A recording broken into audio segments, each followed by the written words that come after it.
everybody. So, an update on my Humira. I unfortunately was on my second injection about 4 days ago now, and I broke out in a rash on Friday over the weekend on my hands, and it spread all down my hips, my stomach, on my back of my neck, and I have left a message for the rheumatologist, but they haven't got back to me. If it had gone itchy ears, any sign of shortness of breath or itchy mouth or inside of my mouth or throat, I would have gone to emergency. But I took Benadryls and allergy medication and those type of things, and it seems to keep it at bay. It didn't advance that far. I didn't know whether, because it's a biologic,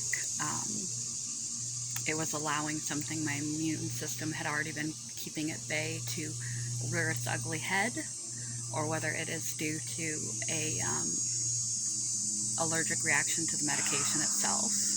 I still am not actually to the bottom of that. I went to see during walk-in hours early this morning my primary doctor, and my primary doctor thinks it's due to the medication reaction, and so I'm going to have to follow up with the Humira company rep, who is also a practitioner. She's out till Tuesday, and my rheumatologists, when they actually get a hold of me, I'm going to try and call them again, and I may have to, I don't know what they're going to do, switch me to a different biologic,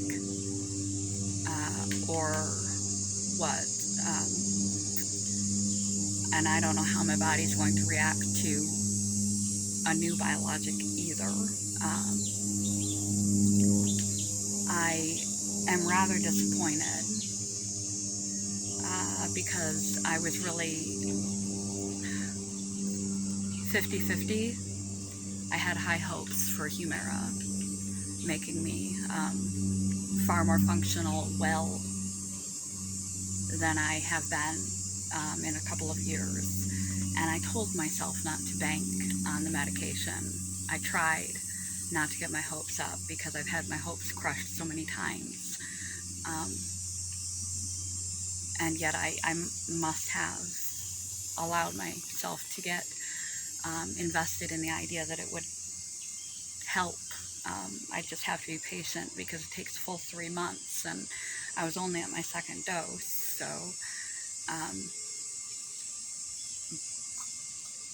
because I'm really disheartened. And now I'm a little bit afraid of taking another biologic. If my body doesn't handle biologics very well, what's going to happen when they give me another one? What if I do have a full anaphylactic shock reaction to some ingredient that they have in common?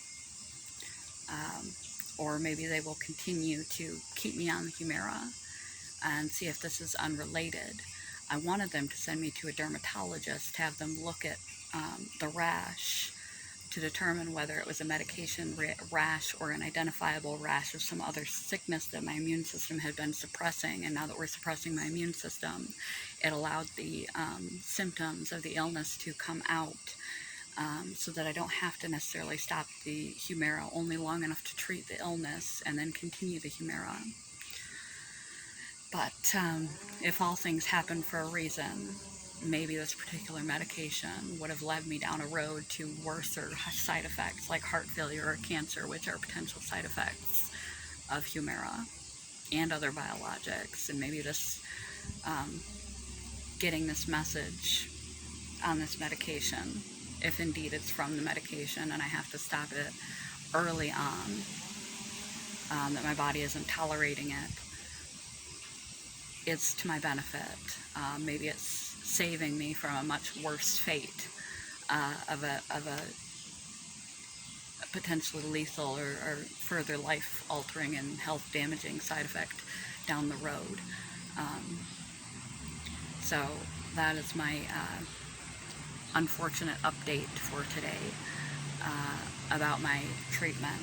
I'm going to go back in and make another call to the rheumatologist, see if I can get a hold of them before they call it a day. Get their email address so I can send them pictures of the rash and get their opinion. So yeah, but I'm trying to take as positive an outlook on it as I can. That maybe this is saving me from a worser outcome that would have happened if my body hadn't reacted so strongly to it.